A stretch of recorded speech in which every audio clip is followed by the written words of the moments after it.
दोस्तों आज हम भूगोल के टॉपिक अक्षांश और देशांतर रेखा को समझते हैं। अक्षांश और देशांतर रेखा पे काफ़ी क्वेश्चन एग्जाम में पूछे जाते हैं, तो हम आज इसको समझते हैं। अक्षांश और देशांतर रेखा क्या होती है, डिटेल में थोड़ा सा समझते हैं।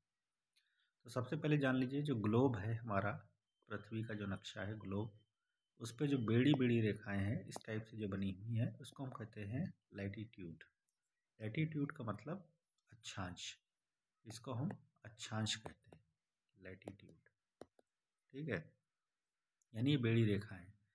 अब ये रेखाएं जो बनी हुई हैं आपकी, वो ग्लोब को जो दो भागों में बांटती हैं, बीच की रेखा इसको कहते हैं इक्वेटर, या इसको कहते हैं विषुवत रेखा।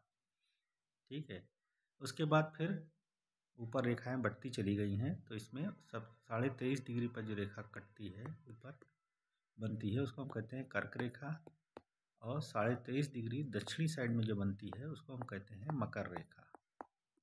ठीक है, मकर रेखा, कर्क रेखा और मकर रेखा। तो ज़रा अभी समझेंगे डिटेल में आगे। पहले हम समझ लें अक्षांश और देशांतर होता क्या है। देशांतर जो होता है, जो ग्लोब पर जो खड़ी खड़ी रेखाएं हैं, जैसे ये रेखा है खड़ी खड़ी, ये सब कहलाती हैं देशांतर। इनको हम कहते हैं देशांतर रेखा।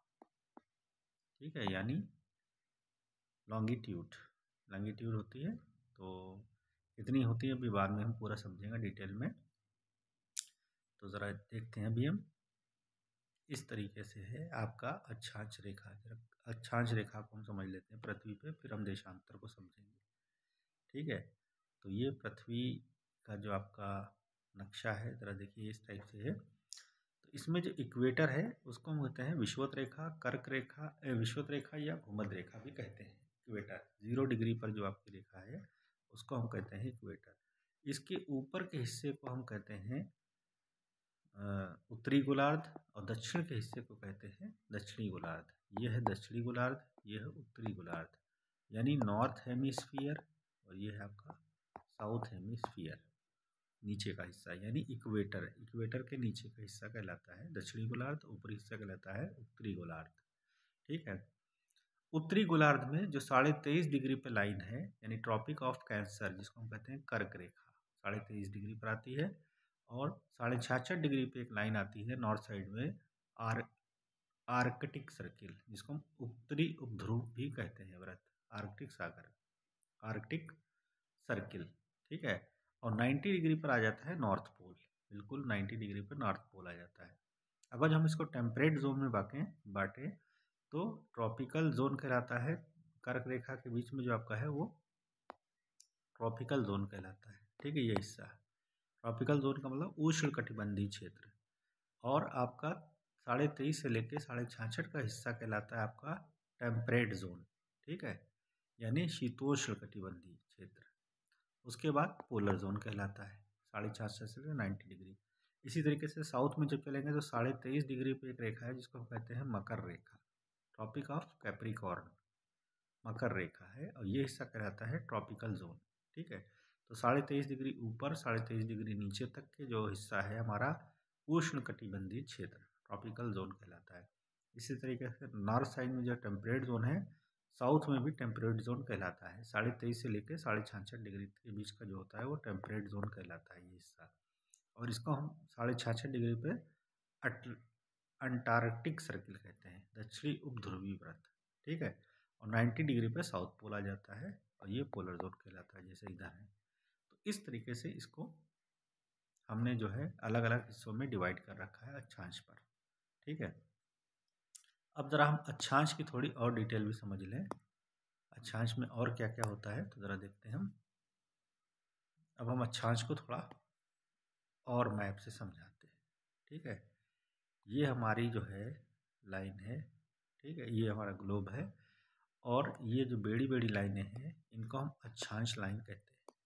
ठीक है, अब आपका जो है बिल्कुल 0 डिग्री पे भूमध्य रेखा है आपकी, या इसको विषुवत रेखा भी कहते हैं।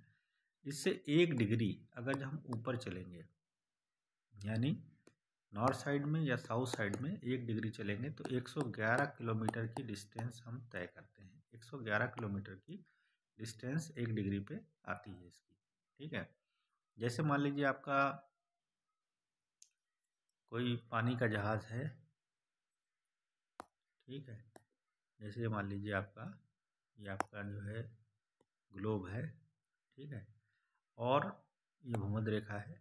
यहाँ से मान लीजिए ये रेखाएं बनती कैसे, पहले ये हम समझ लें। तो ये 0 डिग्री आपकी लाइन है और आपका मान लीजिए 1 डिग्री एंगल ऐसे बनाया, ये 1 डिग्री का एंगल बना मान लीजिए, ठीक है। फिर 1 डिग्री का एंगल इधर की तरफ बनाया हमने सेंटर से, पृथ्वी के सेंटर से, तो यहाँ से 1 डिग्री बना और उसको इससे मिला दिया, तो हमारी 1 डिग्री लाइन हो गई। इसी तरीके से 1 डिग्री करते करते 90 डिग्री तक हम बनाते हैं लाइनें, इस टाइप से खींचते हैं 90 डिग्री तक, नीचे भी इसी तरीके से खींची जाती है। तो ये इस तरीके से बनती है अक्षांश रेखाएं, ठीक है। अच्छा, अब जो हमारे पानी के जहाज़ या हवाई जहाज़ चलते हैं तो ये अक्षांश पे ही चलते हैं। जैसे मान लीजिए अक्षांश है आपका और यहाँ पर मान लीजिए इंडिया है, ठीक है। अब इंडिया से मान लीजिए आपका लंदन जाना है जहाज़, ये लंदन है और ये आपका इंडिया है, मुंबई, ठीक। मुंबई से जाना है तो ये इसकी एक्सिस है, तो यहाँ से कितने डिग्री का एंगल बनना है उस हिसाब से देखा जाएगा। मान लीजिए 50 डिग्री का एंगल बनना है और ये नॉर्थ है, ये आपका वेस्ट है, ठीक है, ये ईस्ट है, ये साउथ है।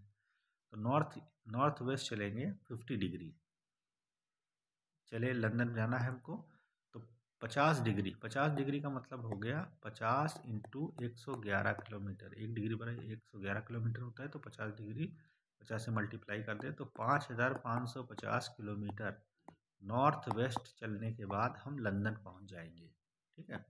यानी हम लंदन 5550 किलोमीटर नॉर्थ वेस्ट चलेंगे तो हम लंदन आ जाएंगे। तो इस तरीके से पहले पानी के जहाज़ जाते थे, कंपास की सुई के द्वारा चलते थे। अब तो नई नई लेटेस्ट टेक्नोलॉजी आ गई तो उस हिसाब से जाते हैं, तो सब सैटेलाइट इमेज से ही चलते हैं लोग, ठीक है।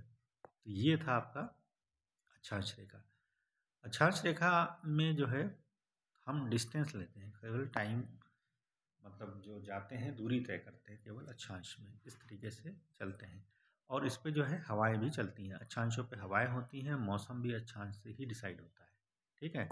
यानी जो हमारी हवाएं हैं, यानी कहाँ कहाँ पर कौन कौन सा मौसम रहेगा, क्लाइमेट कैसा रहेगा, तो ये अक्षांश से ही डिसाइड होता है। सेम अक्षांश पे क्लाइमेट सेम रहता है, जैसे 0 डिग्री है भूमध्य रेखा, तो 0 डिग्री पर जो भी देश पड़ेंगे, जो भी ज़मीन का हिस्सा होगा वहाँ पर ये मौसम एक जैसा ही होगा, ठीक है, लगभग क्लाइमेट, ठीक। जैसे मान लो 23.5 डिग्री है कर्क रेखा, तो कर्क रेखा जहाँ जहाँ से जाएगी उसके आसपास का क्लाइमेट एक जैसा ही रहेगा, ठीक है। अच्छा, एक चीज़ और जान लीजिए, जो सूरज की जो किरण है वो, सूरज की किरण कर्क रेखा, भूमध्य रेखा और मकर रेखा के बीच में ही सूरज घूमता रहता है, ठीक है।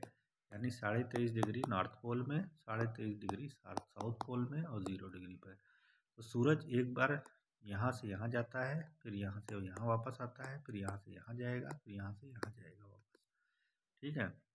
तो कर्क रेखा पे जो सूरज होता है लंबवत पड़ता है वो आपका 21 जून को, ठीक है।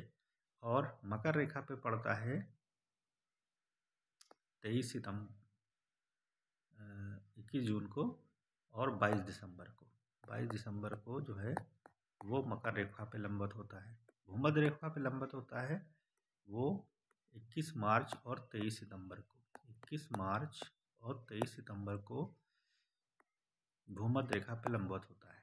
तो तब दिन रात जो है हमें बराबर होते हैं, और सबसे बड़ा दिन जो होता है वो 21 जून को होता है, और सबसे छोटा दिन जो होता है 22 दिसंबर को होता है, ठीक है। दिन रात इसी से ही डिसाइड होते हैं, अक्षांश से, ठीक है। तो ये हो गया हमारा अक्षांश रेखा के बारे में थोड़ी सी जानकारी। अब आ जाते हैं थोड़ा, ये देखिए इस तरीके से रेखा को बनाया जाता है। ये आपका जो है फिगर है, इस तरीके से अक्षांश रेखाएं बनी हुई हैं हमारी, ठीक है। अब पृथ्वी का अगर हम सेंटर ले लें, देखिए तो ये पृथ्वी का सेंटर है, ये इसकी लॉन्गिट्यूड है और ये लैटिट्यूड है, इस तरीके से बनी हुई है।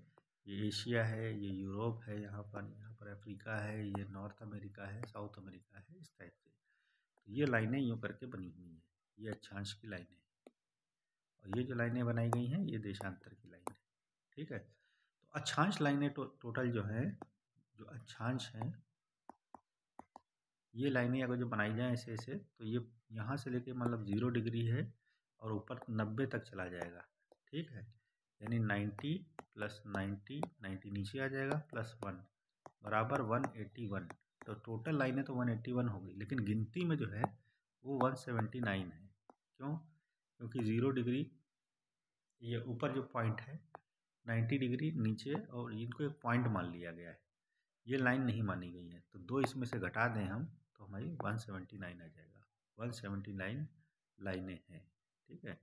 तो ये 2 इसमें से लेस कर दी जाती हैं, इनको पॉइंट माना जाता है, लाइन नहीं माना जाता है, ठीक है। इसी तरीके से देशांतर जो है, देशांतर में जो आपकी लाइनें हैं, ज़रा देशांतर देखते हैं हम। देशांतर क्या हो जाएगा, यानी देशांतर का मतलब लैटीट्यूड। देशांतर, देशांतर जो है खड़ी खड़ी लाइनें होती हैं। तो खड़ी खड़ी लाइनें जो बनती हैं वो टोटल बनेगी, जैसे मान लीजिए ग्लोब है, यहाँ से 0 डिग्री से स्टार्ट करिए 1 2 3 करके, यहाँ पर आ जाएगा 180, जस्ट पीछे फिर आ जाएगा यहाँ तक 359, और 359 के बाद 0 को हम 360 कर लेते हैं, +0 और जोड़ देंगे तो 360, यानी टोटल लाइनें 360 हैं। यानी देशांतर लाइनें 360 टोटल है, ठीक है। 0 डिग्री लाइन को हम कहते हैं GMT लाइन। तो इसको भी देखते हैं ज़रा हम आगे अपने उसमें। ये आपकी जो है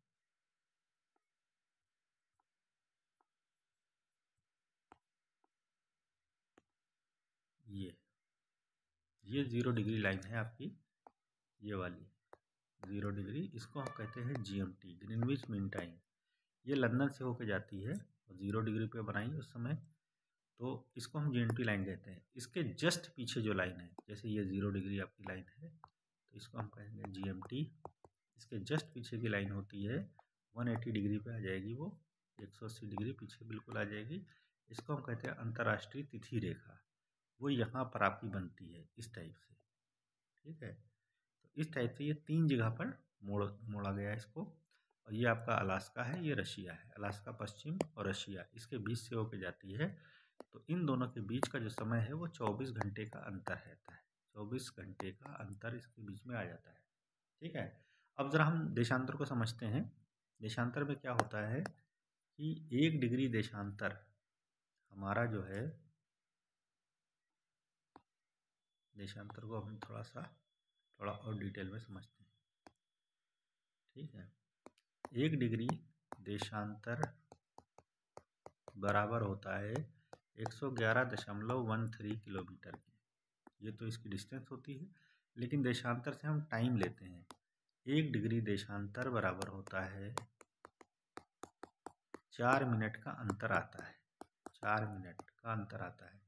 अब अगर जो हम 0 डिग्री जो GMT है, 0 डिग्री, इससे हम ईस्ट साइड में जाते हैं, ईस्ट और ये इधर वेस्ट है, तो 4 मिनट प्लस हो जाता है टाइम में। और वेस्ट में अगर जो हम जाते हैं तो 4 मिनट माइनस हो जाता है टाइम 4 मिनट घट जाता है, और ईस्ट में 4 मिनट टाइम बढ़ जाता है, ठीक है।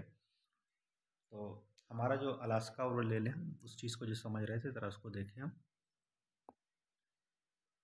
ये आपका जो है 0 डिग्री है और ये 180 डिग्री है, ठीक है। तो यहाँ पर आपका है अलास्का,